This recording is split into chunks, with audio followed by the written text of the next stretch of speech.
Most practice owners are convinced that their growth problem is a lead problem or a pricing problem. But the uncomfortable truth? Most high-ticket cases are lost in the quiet 10 minutes of the consultation by providers who can inject flawlessly but can't carry a room. Welcome back to the Business of Aesthetics podcast. I'm your host, Dan Adisha, and to help us close the gap between brilliant clinician and a fully booked one, we're joined by none other than Dr. Mark Tager. Dr. Tager is the CEO of ChangeWell Incorporated and the creator of the Art of the Healthcare, proving that presence is not a personality you're born with, it's a skill you can install.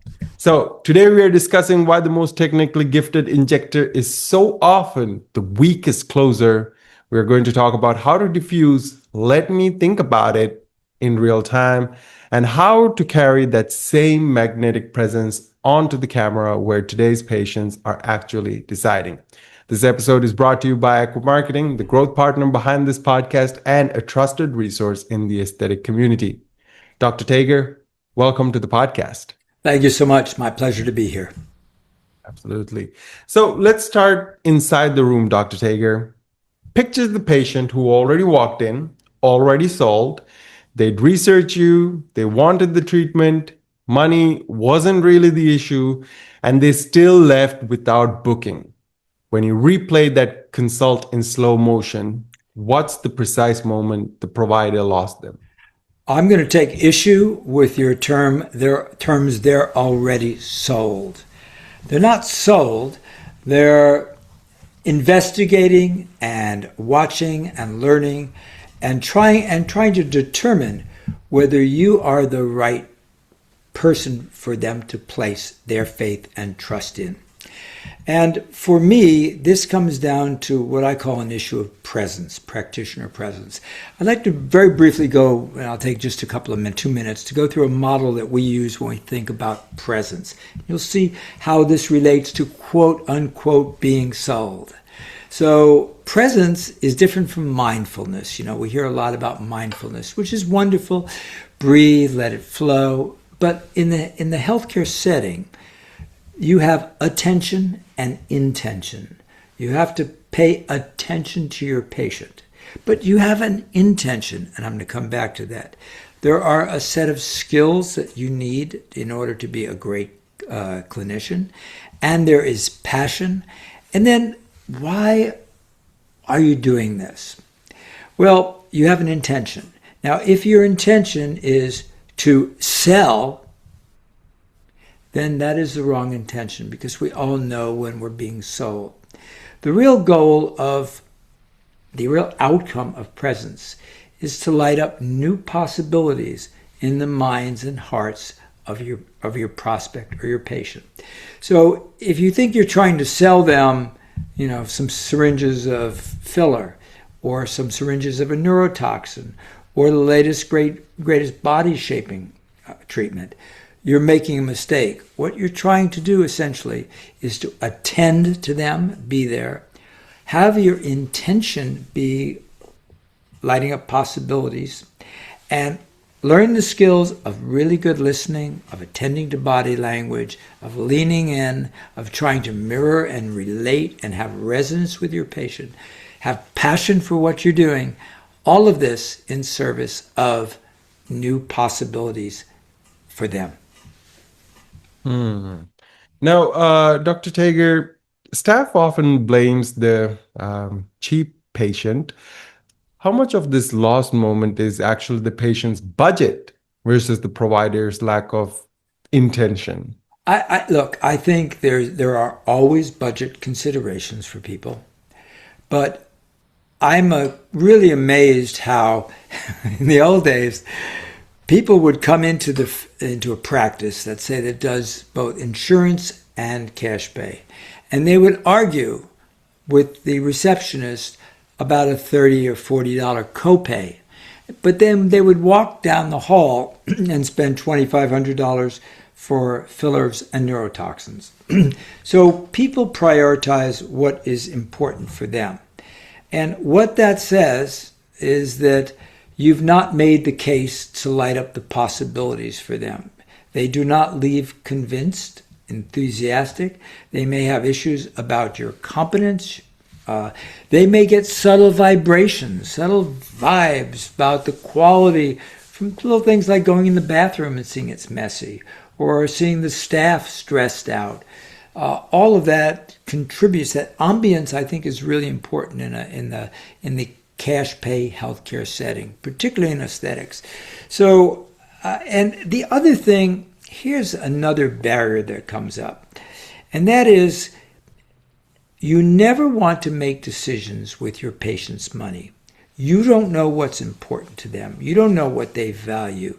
You may think, oh my goodness, $3,000, $3,500 for all of this product and these fillers and these topicals. That may feel like a lot to you, but you can't put a price tag on that for your patient. So you never make those decisions. You lay out the options, you lay out the choices, you put forth the possibility to them, and you let them make an intelligent, informed decision. That's a very interesting framing. You are not there to make the decision for them, but rather to uncover the possibilities. Exactly. You don't make decisions with your patient's wallet. Okay. Now, Dr. Tager, you spend your life around technically brilliant injectors, genuinely world-class hands. So why is it so often that exact same person, the most clinically gifted one in the building, who turns out to be the weakest one in the consult chair? They may or they may not. And I think there's a spectrum. There are some magnificent injectors who are magnificent communicators, who resonate and take the time and go through things and have an aura of confidence and relaxed competence. So I don't know that you can make that judgment. But I think if you look at what drives people into certain professions or doing certain things, I don't want my surgeon necessarily to be a brilliant communicator and sell me on possibility. I want him to be excellent at the craft of surgery. So I will cut a lot of people a lot of slack if they're very good. I mean, I don't need them to have a wonderful world-class personality. They need to project confidence. They need to lay out that possibility for the patient. But they need to really, certainly for the higher ticket items, have someone in the practice who is the closer. Who, I don't believe that most people, most injectors, most practitioners should discuss money.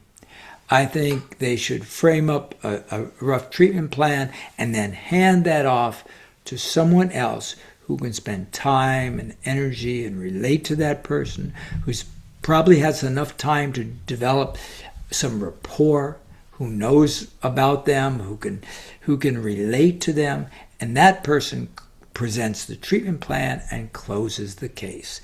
The really good injector, who's a fabulous injector, who gets great results, they should be doing that all day long. That's what they're good at. That's what they love to do. That's what will build the practice. They don't necessarily need to be, hopefully, the closer. So that, I think there's some duties that need to be divided up in a practice, and that's certainly one of them. Now you certainly see that with the surgical side. Why do you consider it to be so important to divide that duty, the finance versus surgical? I think that, look, I've been in some of the larger practices. The great injectors should inject. That's what they should do.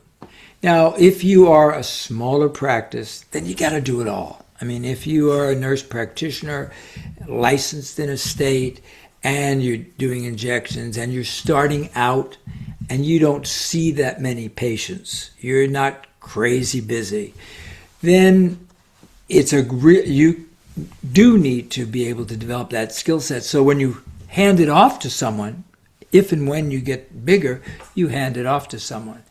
So you do need to do that in the initial stages.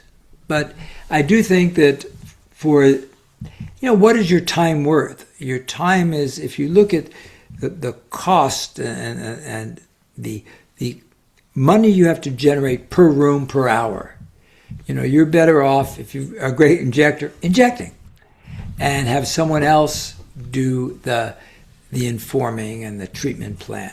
But if you're just starting out, you got to do it all. Closing truly is a full-time role in itself. If you think about it, you have to think it through as understanding the patient journey. And that journey begins when the phone rings, when they call up your office, and whether that person is able to be so charming and so engaging and so positive that they suck that person right through the airwaves into your reception area. And it begins with how they're treated, what they see, what they smell, what they hear. So all of these are stages along a journey. And I think you've got to become excellent at all of them, because they're all potential holes where patients fall through the cracks. So the consultation is one part of the patient journey. The follow-up, the Q&A, all of those are pieces in that journey.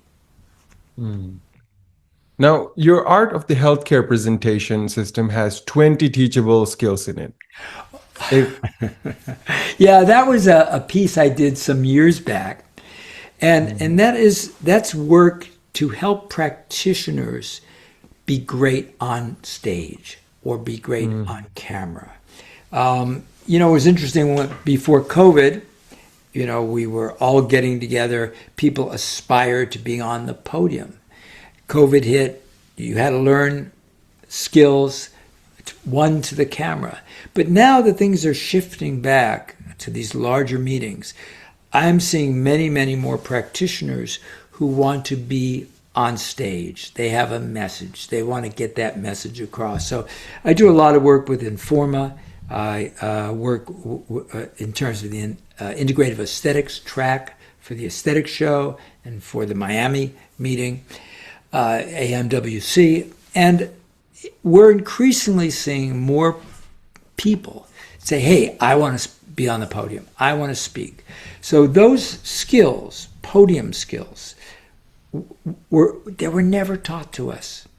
I mean, when you went through your training in medical school or your PA or an NP or you a nutritionist, you were never taught how to deliver a powerful, impactful presentation that moves people. So that was a piece I did a number of years ago. It's still good to this day. It still has the tips and the hints. I have a book called Enhance Your Presence that's available on Amazon.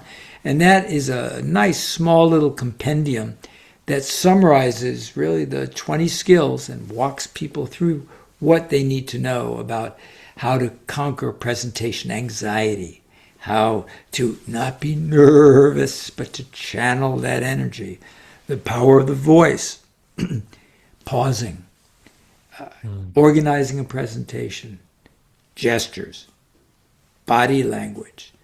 All of those are learned skills. And those are the same skills that if you had a practice and you're doing a little workshop on a Saturday and you're inviting 20 patients and prospects in, those same skills apply whether you're talking to 10 people, 20 people, or 1,000 people. They're the same skills. What's the one skill that our listeners can install across their team this month? The one that moves the needle most in a live consult? If you had in a live consult, you know what I think it is?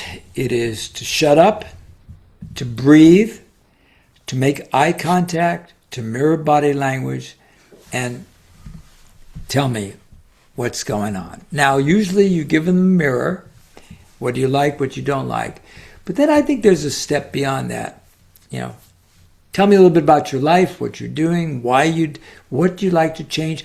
If we were to change this for you, how would that affect your energy, your confidence, the way you project yourself. So all of that has to do with really getting that relation. I'll give you a strange little example.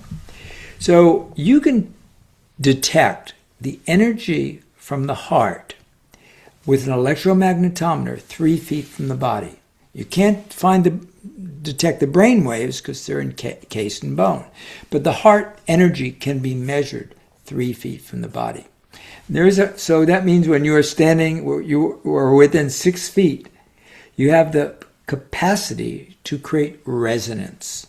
Resonance is in fact when the heart energy of two human beings, I know this is a little bit out there, but I live in California, but there's real good science here. But the concept of resonance is what you're trying to achieve. And if you're doing nothing else, you're breathing, you're slowing down, you're making eye contact, you're mirroring body language, and you're trying to come from a place of genuine service, and you're trying to create for them those possibilities in their minds and hearts. And then that just happens. You'll notice that there's something that changes in the middle of the interaction. Something just seems to be like, wow, yeah, we really hit it off. I really like her. She really understood what I was saying. I think she's going to be back. She's in. She loves our practice. We got along really well together. So that's the concept of resonance, and it is a little California, but it really is. It's grounded in science. It's truly, I mean, these are some of the things that you kind of feel intuitively. Yes. But since we don't have like a framework on how to really execute it or how to really think about it, or even to understand if it's proven or not, we just kind of overlook it and just focus on what we can see, the numbers. Yeah. And Yeah, try to hit. exactly. And you have to go beyond the numbers. I mean, look, I think the numbers are important. When I was running practice management for A4M some years ago, I tell you, I lost some friends. Let me tell you why. I would do these workshops, with large groups, and I'd say, hey, who would like to volunteer to let me call your practice? And I will put it on the speaker so all of us can hear, 100, 200 people in the room. And this is how I lost friends. Doctor's office, can you hold? I don't know. We just got that device. I don't know anything about it. Yeah, but I'm sure it's going to be good. So that's the first place that, in fact, we lose people in this patient journey. So And part of that has to do with training. Part of it has to do with having happy people. Boy, there's nothing like having happy people in a practice who believe and trust you. And I also believe that we don't have enough affirmation of the clinicians. Dr. Smith, he's so wonderful with his hands. Our injector, Jenny, she's so fantastic with her hands. She does such a brilliant job. And she'll use just the right. Don't worry about the cost. Our prices are in line with everybody else. She'll use just the right amount in just the right places to get you that beautiful natural result you want. Can I schedule you for this Thursday morning or Friday afternoon? I mean, and we don't hear enough of that. We just don't hear enough of that. It's truly one of the most underrated roles in the practice. I had I think it was Jay Shore, who another podcast guest a couple of weeks back, that mentioned that the front desk team member is usually like the director of first impressions. Yes, exactly right. That's Jay and I go way, way, way back. We're really good buddies. We see him all the time on the courses, and that's right. We called that person the director of first impressions. And it's interesting. I called an office the other day, and the front desk was so fantastic. The woman who answered, she was cheerful and bright and helpful. And so I talked to the owner of the practice, and I said, I have to tell you, please praise her because she did an amazing job. She was so upbeat. You could hear the upbeat nature in her voice. But that's another important thing. I did a book many, many years ago called Working Well with Margie Blanchard. And her husband's a one-minute manager. And the concept was always to catch people doing something right and praise them right then and there. So she went and she heard what I said, and she went and she praised the front desk and said, that was Dr. Tager on the phone, and he said, you just did an amazing job. Thank you so much. You're so important to the practice. So if you catch people doing things right, that really creates a nice, healthy culture. Now we're going to take a quick pause here. Dr. Tager just handed something pretty rare, a teachable skill you can install across your whole team by Monday. That's his entire premise. Presence isn't a personality, it's a system you can build. And here's where most owners stop short. They'll install a system in the consult room and leave the first consult, the one that may happen on their video, their reel, their bio page, completely unbuilt.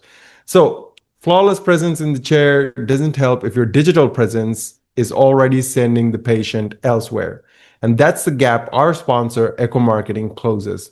Their complimentary marketing strategy session is a 60 minutes with a senior strategist who shows you what your presence actually looks like to a high-value patient online. So the people that we are talking about and teaching you to close are the ones that walk in to begin with. So go ahead and book your consult at businessofesthetics.org/MSM. That's businessofesthetics.org/MSM. It's a completely complimentary meeting for our listeners. So Dr. Tager, let's talk about the 4 most expensive words in aesthetics. Let me think about it. That's actually 5 words. The instant a patient says that, most providers either fold or start quietly discounting.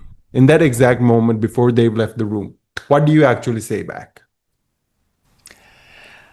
I affirm the patient. I say, absolutely, this is a big decision. We need you to be completely comfortable with this. If there's more information you need, if I can show you more before and afters, if we can break this down and maybe start, rather than a larger treatment plan, to start with something very small and actionable. So I think you acknowledge that. You acknowledge the fact that people have issues and fears and doubts. And you ask, is there any questions that you might have, any concerns that you didn't get addressed? And you might surface something. Yeah, I've got this wedding in 6-8 weeks from now, and I'm really afraid that I'm going to be bruised. Great. Well, bruising, what we found is that most people don't bruise, and those who do bruise are totally resolved over a 3-week period of time. So you will have plenty. Plus, we will work with you to make sure your nutrition is really excellent. So you have all the vitamins and minerals you need to heal quickly as we help to remodel your collagen. So you take that objection and you start turning it around to focus on the features and benefits of your practice. So here we've now taken that down and said, we're going to work with you nutritionally to make sure that you're going to get the best new collagen you can possibly get. And people say, So those are just little pieces. Now, look, my whole raison d'etre is integrative aesthetics. That's my latest book, my 12th book. I've been advocating that for 40 years, that we need if we really want to create beauty, it has to also come from within. So we have to look at diet and hormones and gut health and so many of the internal factors. So I also believe that that's one of the major ways practices will distinguish themselves in the future. So when that person leaves the office, said, and let's say it's a woman and she goes to a book club, as my wife would do, she said, when I met with my aesthetic practitioner, she talked about my diet and my nutrients, and they had someone who could help me with my hormones, or she made it a referral to a doctor that would help me with my hormones. So I think that is really critical, because so much of there's looking good, but there's feeling good, energy, vitality, and you're not going to get that glow if you don't have good circulation. You're not going to get that glow if you don't have good tissue health. So why is it? I ask practitioners all the time. You talk about the best injectors. They do the exact same, or the best surgeons. They do the exact same procedure on two different patients. One of them heals magnificently, looks really great. The other has delayed wound healing. It's swelling continues. The redness continues. And pardon my French, but that's a condition called PPP, piss poor protoplasm. They don't have the tissue nutrients that they need in order to make the new collagen. They don't have they don't have the vascular health in that tissue. So one of the things that I really like is that the GLPs ones, 60s to 70% of the med spas in the United States are doing GLP-1. That means they have crossed the Rubicon. Crossing the Rubicon means they have gone from just outside in, now they're doing inside out. So once you start doing that, if you take that to heart and you want to do that ethically and honestly, then you are in the realm of looking at nutrition, at lifestyle, at exercise, at nutrients, at hormones, all of these things, at gut health that are necessary to create well-being from inside out. And so that's been the work that I've been doing for the last long time. And I'm really gratified now to see that we're seeing more and more practices. When I speak at aesthetic conferences, I ask for a show of hands who's doing some blood work, some nutrition work, some lifestyle counseling, some hormone work, some peptides. And we're seeing this crossover to inside out meets outside in. That's great. That's great news. I mean, the outcome is going to be The outcome is so much better. so much more better. So, Dr. Tager, recently, more and more real consultations now happen before anyone else sets the foot in the building. Video calls, Instagram reels. How do you manufacture that same in-room presence through a camera lens? Yeah, it's really interesting. First of all, I've got a chapter in my latest book about personas, and you have to decide who you want to be on camera. I've got two of my friends who are fabulous facial plastic surgeons. They both get incredible results. One of them is dancing through life and encouraging her patients and doing fun, creative things and literally dancing in skits. The other is very seriously and somberly answering questions, and etc. Both get phenomenal outcomes, but they are night and day in the persona in which they project. So what you have is the realization that people want to see who you are. They want to get a sense for you. So what that means is you have to have a level of authenticity, and that's what comes through your authenticity. You've got to, whoever that person is inside of you. I mean, I look at the personas of presenters and what they show on video. And, you know, if I had to describe them, there are adjectives I put to each of them, but they're each unique. You know, I try to come across, you know, I'm not going to be dancing on camera, although I can dance from the old days. I'm going to come across as trying to instill, again, these possibilities for practitioners to be better, etc. And, you know, and usually what you're looking at is a mix on camera. So you're doing a little bit of a reveal about yourself and who you are and what makes you tick. So people say, oh, I love that picture of you with your dog. You know, that reel with you and your dog last week. I love seeing you in your garden last week. Mm. And there's that piece of it. So they see you as a whole person, which is a really wonderful thing. But then you're also giving them information and guidance, short, sweet, to the point, with a big hook. I'll bet you're confused about what vitamins and minerals to take to have glowing skin. Let me fill you in. 1, 2, 3, 4. Great. More questions? Come see me. So you've got that hook. You've got a little bit of, you're doing little persona stuff. You're doing some education. You're showcasing your practice and the people in your practice.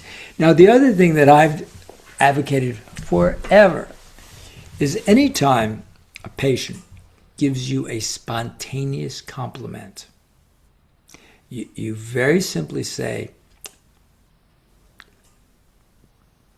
Roberta, listen, thank you. That means the world to me. You know, we work so hard to get these kind of results for our people.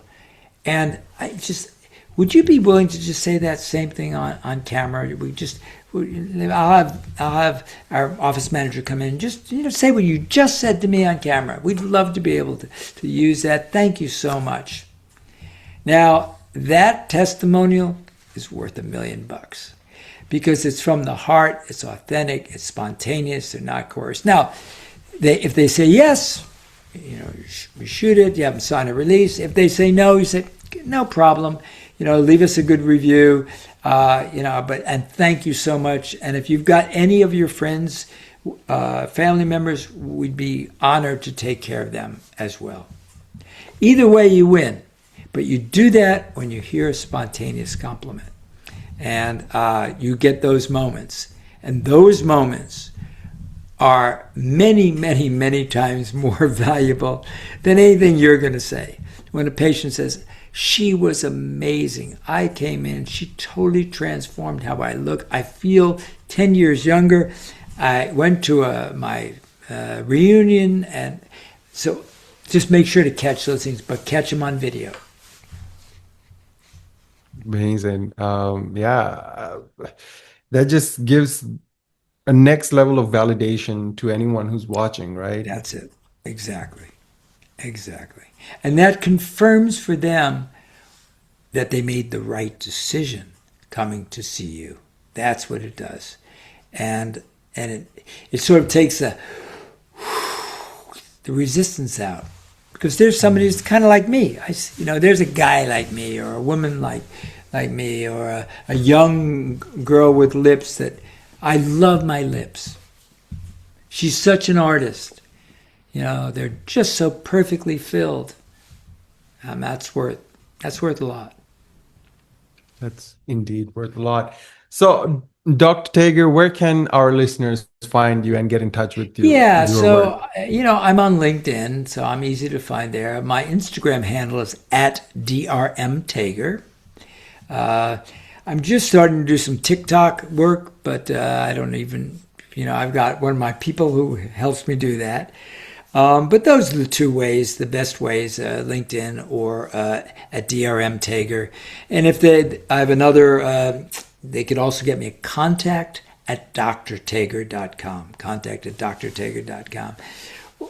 And I would encourage people to go to Amazon. I've got a book called Feed Your Skin Right and another one called Integrative Aesthetics. And those are both easy reads because they're big text, pictures, graphs, a lot of white space. So both of those are, I think, helpful, particularly the integrative aesthetics, because it is essentially a practice management book on how to incorporate new products and services, wellness products and services, into your practice. Dr. Mark Tager, thank you very much for spending My your time pleasure. with us. Okay, take care. Thanks. So as we wrap up, if you're looking for some clarity on the digital side of your practice, Echo Marketing is offering our listeners a complimentary 60-minute strategy session, simply a one-on-one conversation to help you map out a real attracting high-value patients. You can easily grab a time that works for you at businessaesthetics.org/MSM. That's businessaesthetics.org/MSM. I'm Don Adisha. This has been the Business of Aesthetics podcast. Thanks for listening. Keep on leading.